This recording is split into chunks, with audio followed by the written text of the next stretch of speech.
But what does that have to do with creating more affordable housing in Minot? And the demand for rapid COVID testing has changed. So too will the hours at Fire Station 1. We'll cover all of that this week ahead.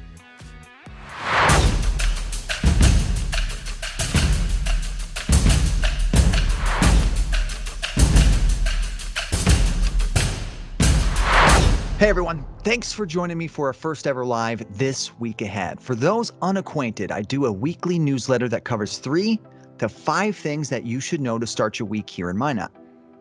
For the most part, it's about construction projects, traffic delays, and council meetings. But this winter, we'll probably lift the veil on a lot of local government for you.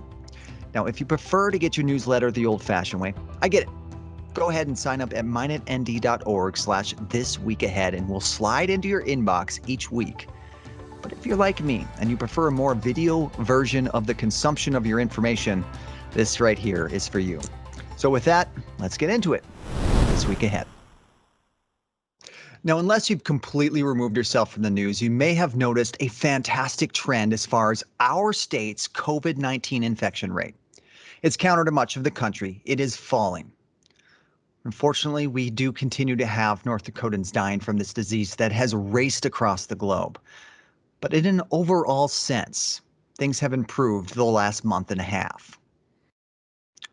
We see that when we compare the Department of Health's COVID-19 risk level map to 2 months ago. It has gone from a scary red to a light orange and gray. This is due, of course, to those falling numbers and mitigating measures. Cases across the state have gone the right direction, a trend that is a very welcome sight to everyone, especially as we see record high case numbers and tragic deaths counts all across the country. Now, given our fortunate trend, the statewide mask mandate imposed by Governor Burgum in November is now set to expire on Monday. However, the city imposed a citywide mandate on October 19th, just before the governor did, and that has an indefinite expiration date. That October declaration states, the mandate will remain in effect until the current state of emergency ends. Of course, to dive into this topic a little deeper, I want to bring in an expert, and that's Mayor Sitma to talk a little bit more in depth on this project. Mayor Sean Sitma joins me now to talk about the citywide mandate as the state mandate is set to expire on Monday. Mayor Sitma, thanks for making time for us today. Absolutely. It's, I'm sure, on the pressing point of a lot of people's minds, so it's good to talk about it beforehand and maybe take a look at all of the different aspects that are coming into consideration. Yeah, we want to make sure there's no confusion about the local expectation here. So first off, if the governor does not extend his mandate, which it doesn't look like that's currently the case, past January 18th, what does that mean for us locally? Well, locally, we do have our local mandate in place that is community-wide, and also the different mandate specific to the public buildings owned and operated by the city of Minot. Anticipation is, with discussions from the governor here just yesterday with the different mayors around North Dakota, there was a lot of support to continue that mandate for another month. The reason being, if we take a look around the country on what is going on outside of the state boundaries, COVID-19 is still a very real issue in a lot of other areas, and there are a lot of people traveling, coming back from places like Florida and Arizona. And while the Binex testing that has been very successful and I think very appreciated within the community, it still leaves the real possibility of seeing a resurgence if we aren't careful. The Adjutant General of the North Dakota National Guard kind of equated it specific back to Minot, back to 2011 when we were fighting a flood. If after the first crest in early June, if we decided the flood fight was over then and just pulled all the equipment and pumps and everything and said, we're good, we wouldn't have had a chance at staving off even saving a portion of the community that we did in Northeast Minot then. The same concept really applies here. While we've got our numbers declining, while we have got a good handle, I think we're very happy on where we were at now compared to where we were at in late November and early December. We don't want to go back to that phase until vaccination gets a little farther down the road. We get into the tier 2 and tier 3 and those at-risk population folks farther along in vaccination. We're really just on the cusp of moving out of tier 1 into tier 2. So there is a lot of support from the different mayors, all of the different communities that were on that call, which represent more than 16 communities and cities around North Dakota, to have the state's mandate another month. Now, if that doesn't happen, likely what we're going to be doing is talking about the citywide mandate with the full council, as it was a full council discussion. When we put it into place, I expect that same conversation to happen at our next city council meeting. Which actually is on Tuesday this week. We'll get to a little bit more of that later on.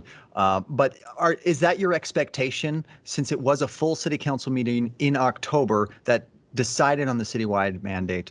Are you looking to the full council to set an expiration for whenever that may be for the citywide mandate? Because as the rules are now, it does fall under the mayor's emergency powers.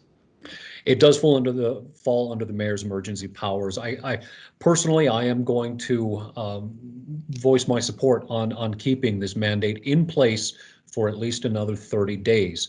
As it's written right now, it expires when the emergency from the state is removed, and that doesn't look like it's going to be happening anytime soon. But I would look to the council for a vote of support on continuing that mandate. While it is in the purview of the powers, it's also in the purview of the full council to make a vote to reverse that. So that's really the reason why I think, even if it's not a unanimous vote, I think a majority vote would help with just that continued support throughout the community. And we've seen we've seen the effectiveness within the mask mandate within the community. That's, I think, without question, it's been exceptionally effective within the schools, that within Minot Public School that had their own mask policy long before the city did, and of course their infection rate was indicative of that. And then when we watched the timetable expand after the mandate came in, not only from the city but from the state, our numbers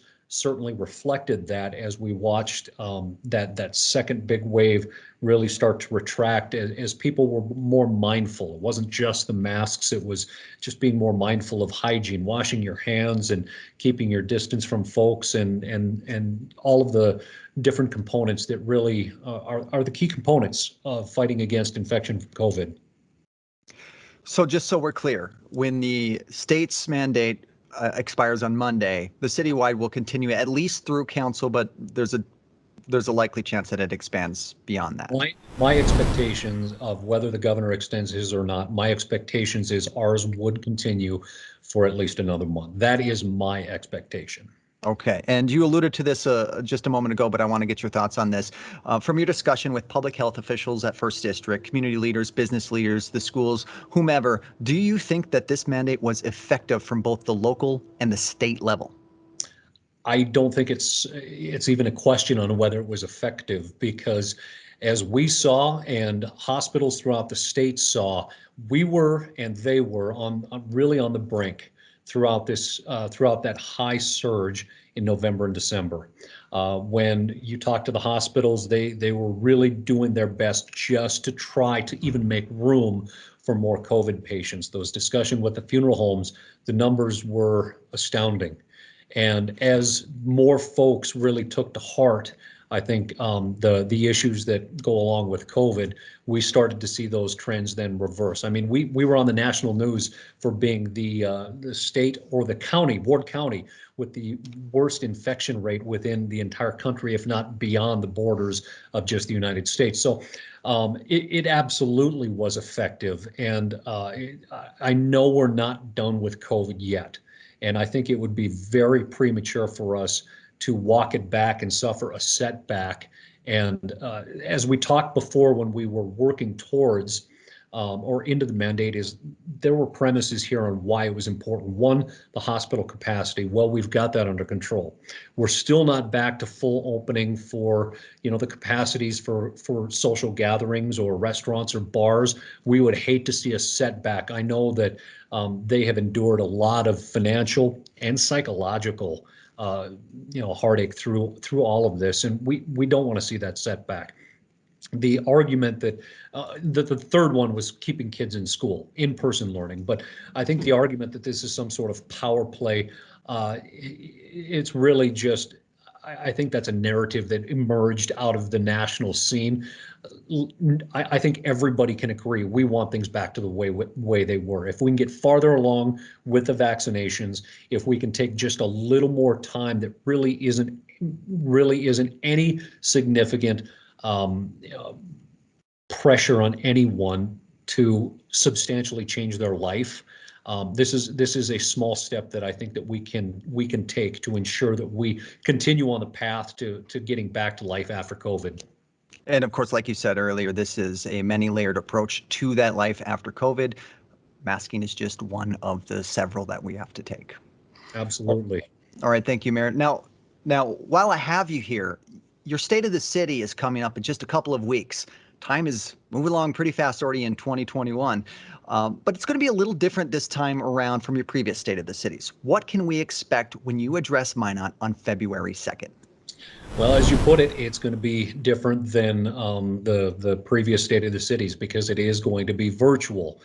Being mindful of the social gatherings, yet even today with our lower numbers, going virtual means a little bit of more versatility. We're going to incorporate, of course, this is going to be streamed for anybody who can watch it live the night that it airs, or they'll be able to come back and watch it in replay on social media. But we'll be able to incorporate a little bit more for I think the visual side of things, of course, with your help.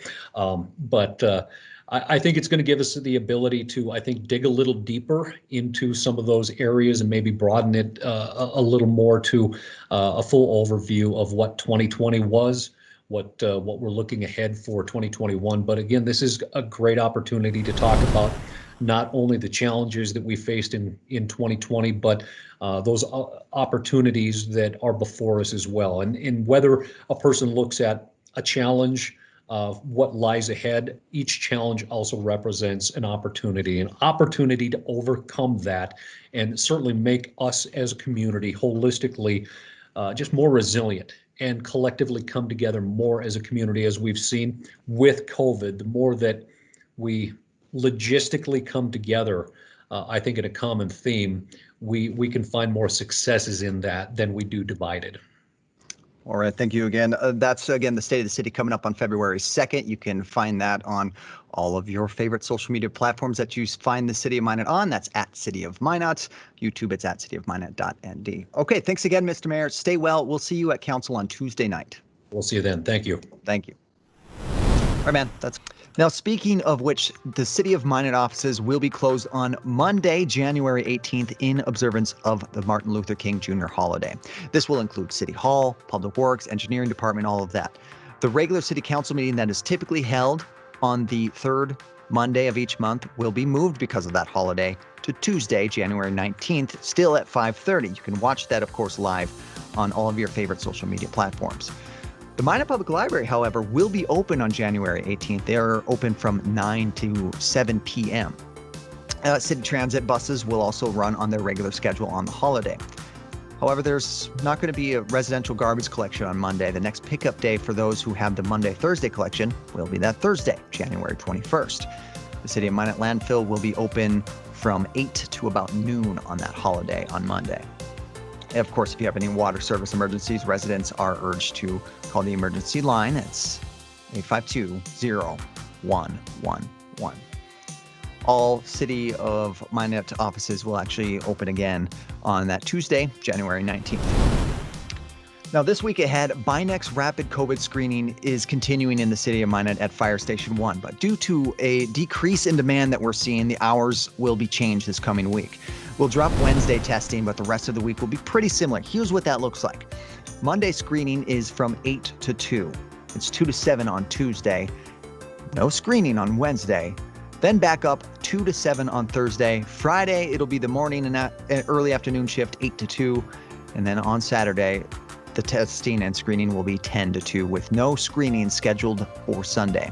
We, of course, will adjust hours if needed. It's kind of a week-to-week thing, but for this week, that is what you can expect. Now, finally, this week ahead, I want to call attention to the latest stimulus package that passed at the end of 2020. This is known as it gave millions of Americans a $600 check.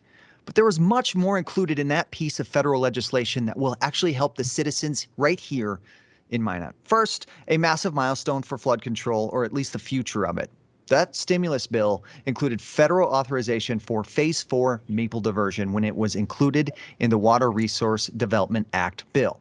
That clears a path to secure a federal funding source that will ultimately help pay for that phase, which is a cost share of about 65% of a $90 million project from the federal government. The next part, that's what we're going to talk about here. The next benefit we received locally from this federal spending bill was an important extension to the National Disaster Resilience Program, an extension of 1 year to spend the entire $74.3 million. Now, this program is a beast, so I'm going to need some help here. I'm bringing in the program manager of our NDR program here in Minot, Mr. John Zakian. John, thanks for making time for us. I'm glad to do it, Derek. All right, John, for a program that previously had a shelf life of about 5 years, expiring on September of 2022, which if we don't spend these funds, we lose them back to the federal government. How is adding an additional year actually helpful when there's still so much time left on the clock? That is a great question, but right out of the box, I do want to give Senator Hoven a great deal of credit. It was his leadership on the Senate side and his stick-to-itiveness in pressing this case, which was not only on behalf of the city of Minot, but believe it or not, 40 other disaster recovery grantees throughout the nation. And it was his leadership with the support of Senator Kramer and also Congressman Armstrong in the House of Representatives that pushed this across the finish line and allowed us to get the 1 year extension. Now, in reality, especially with cities like Minot and their grants, there are multiple projects being funded through the NDR program with its $74.3 million. And when you have multiple projects, especially with a lot of them being construction projects, and especially knowing Minot's kind of fickle weather, like right now we're going through one of the warmest winters I'm aware of. But we can also go through the coldest wet winters. And then, our construction season is very minimal. This 1 year extension does give us the flexibility to be able to be sure that we most efficiently and effectively utilize all this money to the greatest extent possible to benefit all Minot residents. But at the same time, it gives us the time frame cushion that in event unexpected situations occur, especially like with weather, lack of construction supplies, which does seem to be a prevalent problem now because of COVID-19, that we're not suddenly up against a deadline that we can't meet. So those were the main reasons why this was so important. Now, there's obviously many aspects to this grant program. You touched on a few of those, but one that has the most interest from the Department of Housing and Urban Development, which is the agency we have to work with because they're the ones that supplied the grant. They focus a lot on affordable housing in our community. Exactly what are we hoping to do with an additional year to secure more affordable housing for Minot? Well, the two key benefits to getting an additional year, we have a number of current projects under construction, everything from Park South Phase 2 to Blue on Broadway. We also have the family homeless shelter, which is also a critical need. Some people may not realize, although we have some very valuable shelters right now serving the homeless populations in Minot, we do not have a shelter that actually houses full families. So that's why this is so important. All these projects are not only a priority for the Federal Department of Housing and Urban Development, it's also a priority for Minot. And that was determined back in 2016 when the unmet needs were identified that allowed the city to get this $74.3 million grant. Now, this additional time makes sure that these major construction projects have sufficient time to be completed in a very complete, thorough, and positive fashion. It allows us to address any possible unexpected and again unforeseen circumstances that may occur. And in certain programs like the Gap Financing Resilient Homebuyer program, which helps LMI residents purchase their homes, single family homes, outside of the flood zone, it gives us actually more time to be able to help more Minot residents become home buyers. So, John, this begs the question, and we hear this sometimes when we talk about NDR publicly. Do we actually need more affordable housing in Minot? Well, that's a good question, and it is a never-ending debate. But I want to point out it's not unique to Minot. It's an ongoing debate throughout the country, throughout cities and counties and towns, throughout the nation. It depends on the term affordable. Now, we have a lot of good, decent housing in Minot, to the credit of the private sector with developers. And some will say that's affordable. Now, to a middle income resident, yes, it is affordable. But we also have a low income population. And a lot of this housing is not affordable. And it's not the fault of the private developers, because obviously they've got to recover their costs. They, on their own, put their own investments in and develop this really quality apartment rental housing in Minot. But they can only go down so low, otherwise they lose money, and we don't want anybody to lose money. So there is a niche population at the lower end of the income scale of affordability, and there is a critical need that has been repeatedly demonstrated.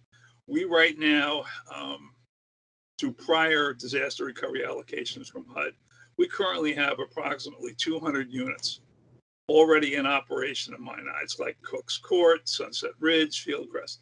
They are almost, and have been for some time, 100% occupied. That tells you that there still remains a critical need. Also, the Minot Housing Authority, which is responsible for what's known as the Section 8 Housing Choice Voucher Program for low and moderate income residents, continues to have a waiting list of more than 200 individuals and families. So there still remains a critical need. So these projects like Park South Phase 2 and Blue on Broadway definitely will meet a need in this city. Now, one thing that you pointed out to me when you came on, and it shocked me, and some people still don't understand, is the threshold for LMI is a lot higher than a lot of us really think. What is that on the federal standard of what low and moderate income housing or would actually qualify? So low and moderate income housing is established annually by the U.S. Department of Housing and Urban Development. It's based on census data, as is so much of what we live by in terms of database decisions. And it changes every year. And it ranges from a single person household up to a family of 6 or more.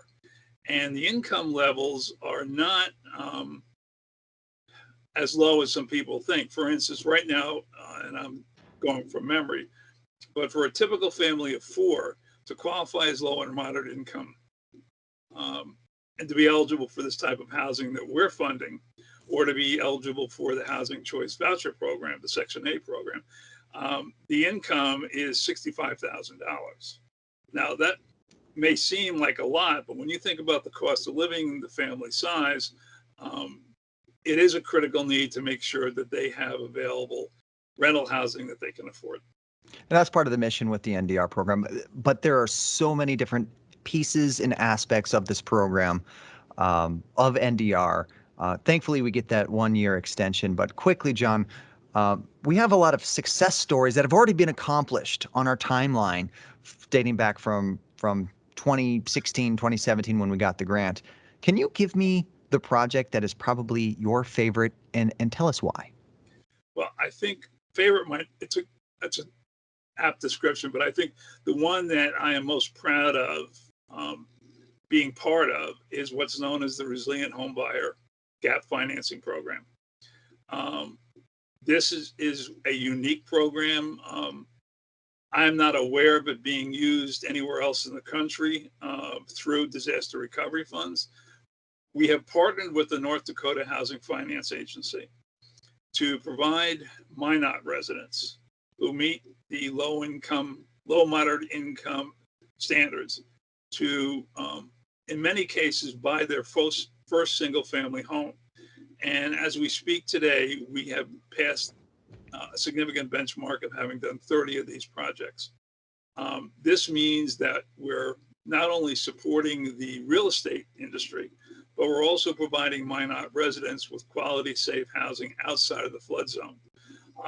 Now that we have 2 more years, a little more than 2 more years, thanks to the extension, I am optimistic we're going to continue to be able to accomplish placing more residents in homes, and probably get to past 50. I knew that was going to be your answer, actually, John.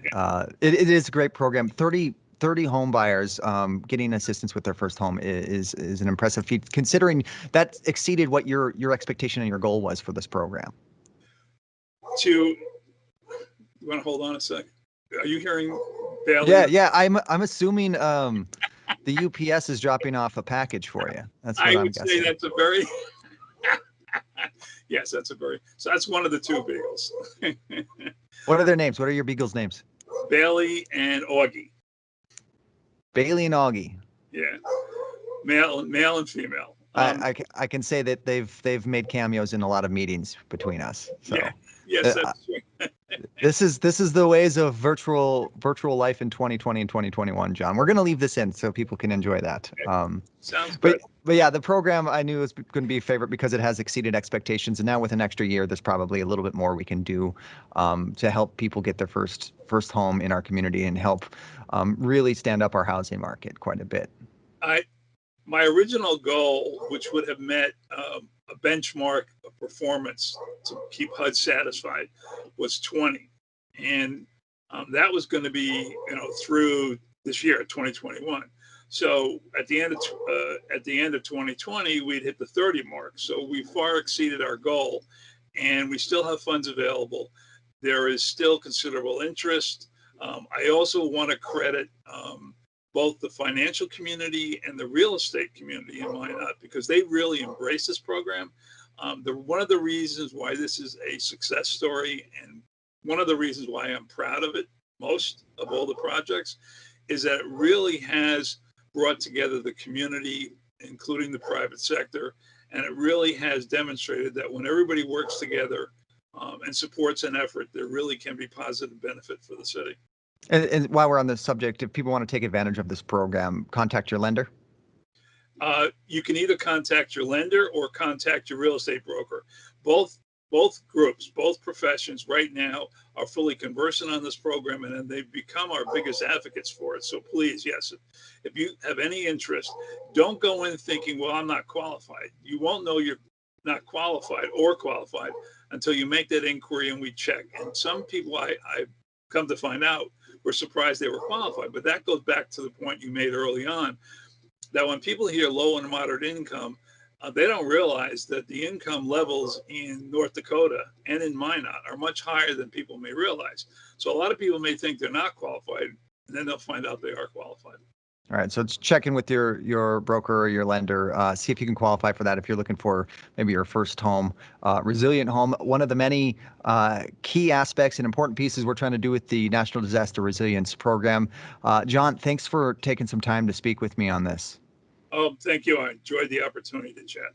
All right, thanks, John. Have yourself an enjoyable weekend now. Now, that's John Zakian, Resilience Program Manager, and thanks to the federal extension passed at the end of 2020, he'll have to call Minot home for at least one additional year, keeping him here until 2023. Thanks again, John. All right, that'll nearly wrap us up for the first ever This Week Ahead video series. Thank you for watching. But before I go, I want to encourage you to send us your questions through our mailbox. Any questions you have, send those questions directly to the info@minotnd.org email address with the subject line of mailbag. Ask us anything you would like to know about your city, our operations, our local government, maybe obscure things you see that you're not sure what they are. We'll do our very best to answer your questions here each and every week. But until then, thanks for joining me. And of course, enjoy This Week Ahead.